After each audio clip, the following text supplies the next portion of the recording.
दोस्तों नमस्कार। अपना नोट्स का जो वीडियो है सेक्शन 110 तक हमने तैयार कर दिया था। अब सीआरपीसी में सेक्शन 111 से शुरू करेंगे आज। तो सेक्शन 111 कहती है कि आदेश का दिया जाना। तो आदेश का दिया जाना मतलब जो सेक्शन 106 से लेकर के 110 तक जिनको आदेश दिया गया था वो किस प्रकार दिया जाएगा, ये सेक्शन 11 बताती है। जो कोई मजिस्ट्रेट सेक्शन 107 से लेकर 110 के अधीन कार्य कर रहा है, आदेश लिखित में देगा। वह उसमें पूरी डिटेल लिखी होगी, जैसे मुचलके की रकम क्या है, जमानतियों की संख्या कितनी है, कितनी अवधि के लिए उसे बाउंड किया जाना है, इस इतला का पूरा सार और इतला का सार इसके अंदर लिखा जाएगा। ये कहती है सेक्शन 111।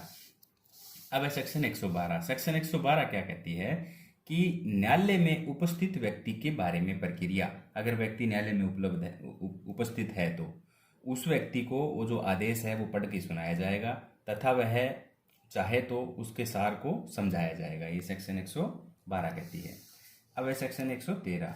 सेक्शन 113 क्या कहती है कि ऐसे व्यक्ति के बारे में सम्मन या वारंट जो उपस्थित नहीं है, यदि ऐसा व्यक्ति कोर्ट में हाजिर नहीं है तो कोर्ट उसे हाजिर होने के लिए सम्मन जारी कर सकती है, या वह व्यक्ति अभिरक्षा में है तो कोर्ट उस अधिकारी को उसे न्यायालय में हाजिर करने के लिए वारंट जारी करेगा। यदि मजिस्ट्रेट को जो इतला मिली है परिशांति भंग होने से संबंधित है तो ऐसा प्रतीत होता है कि उस व्यक्ति की तुरंत गिरफ्तारी के सिवाय इसे रोका नहीं जा सकता, तो वह मजिस्ट्रेट उसकी गिरफ्तारी के लिए किसी भी समय वारंट जारी कर सकता है। ये कहती है सेक्शन 113। अब है सेक्शन 114 क्या कहती है कि सम्मन या वारंट के साथ आदेश की प्रति होगी। सेक्शन 113 के अधीन जारी सम्मन या वारंट के साथ सेक्शन 111 के अधीन दिए गए आदेश की प्रति होगी और सम्मन या वारंट तामील करवाने वाला अधिकारी उस प्रति को ऐसे व्यक्ति को प्रदत्त करेगा जिस पर ऐसा सम्मन या वारंट की तामील की जानी है। अब है सेक्शन 115। सेक्शन 115 क्या कहती है कि व्यक्तिक हाजिरी से अभिमुक्ति देने की शक्ति। इसके अंदर क्या है, मजिस्ट्रेट चाहे तो ऐसे व्यक्ति को प्लीडर द्वारा हाजिर होने की अनुज्ञा दे सकता है। अब है सेक्शन 116। सेक्शन 116 कहती है कि इतला की सच्चाई के बारे में जांच।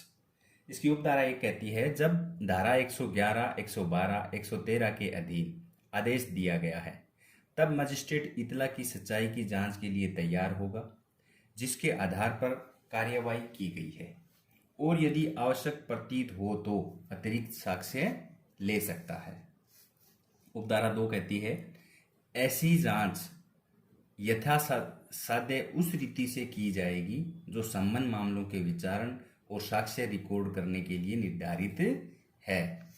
इसकी उपधारा 3 कहती है उपधारा 1 के अधीन जांच प्रारंभ होने के पश्चात और समाप्ति से पूर्व यदि मजिस्ट्रेट समझता है कि परिशांति भंग या किसी अपराध के किए जाने का निवारण करने के लिए या लोक सुरक्षा के लिए तुरंत उपाय करने आवश्यक है तो वह ऐसे कारणों से जिन्हें लेखबद्ध किया जाएगा उस व्यक्ति को जिसे सेक्शन 111 के अधीन आदेश दिया गया है निर्देश दे सकता है कि वह जांच समाप्ति तक परिशांति कायम रखने व सदाचारी बना रहने के लिए प्रतिबुओं सहित या रहित बंद पत्र निष्पादित करे, और जब तक कि ऐसा बंद पत्र निष्पादित नहीं कर दिया जाता या बंद पत्र निष्पादन में असफल रहने पर ऐसी जांच पूरी होने तक उसे हिरासत में भेज दिया जाएगा।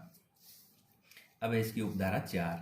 उपधारा 4 कहती है इस धारा के अर्थ के अनुसार यह तथ्य कि कोई व्यक्ति आदतन अपराधी है या ऐसा दुशासिक और भयंकर है जिसका बिना प्रतिभूति के आजाद घूमना समाज के लिए संकट में है, जनसाधारण की गवाही से साबित किया जा सकेगा।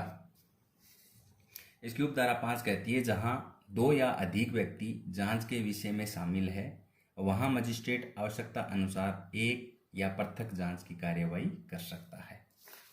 इसकी उपधारा 6 कहती है इस धारा के अंतर्गत जांच शुरू की तारीख के 6 महीने के अंदर पूरी की जाएगी और यदि 6 महीने में जांच पूरी नहीं हो पाती है तो जांच स्वतः खत्म हो जाएगी यदि विशेष आधार पर मजिस्ट्रेट अन्य आदेश ना दे।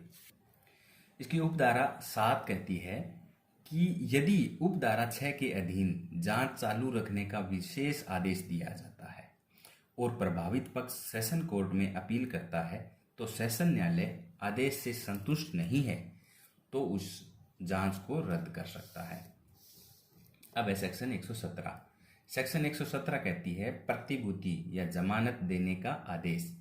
यदि जांच से यह साबित हो जाता है कि आरोप ठीक लगाए गए हैं तो मजिस्ट्रेट उस व्यक्ति को प्रतिभूति, चाहे वो प्रतिभूति सहित हो चाहे प्रतिभूति रहित, देने का आदेश देगा, परंतु इसमें कंडीशन ये है कि रकम व प्रतिभूति सेक्शन 111 के अनुसार ही ली जाएगी। दूसरी इसमें है बंद पत्र की रकम मामले की परिस्थितियों का सम्यक ध्यान रखकर निर्धारित की जाएगी और अत्यधिक नहीं होगी। यदि जांच आवश्यक व्यक्ति की गई है तो बंद पत्र उसके प्रतिभुओं द्वारा निष्पादित होंगे, नहीं कि आवश्यक व्यक्ति के द्वारा। अब है सेक्शन 118। सेक्शन 118 कहती है उस व्यक्ति का उन्मोचन यानी कि छोड़ना जिसके विरुद्ध उतला दी गई है। यदि जांच में आरोप साबित नहीं हो पाते हैं तो यदि वह व्यक्ति अभिरक्षा में है तो तुरंत उसे छोड़ दिया जाएगा और यदि अभिरक्षा में नहीं है तो उसे क्या है, मुक्त कर दिया जाएगा। अब है सेक्शन 119।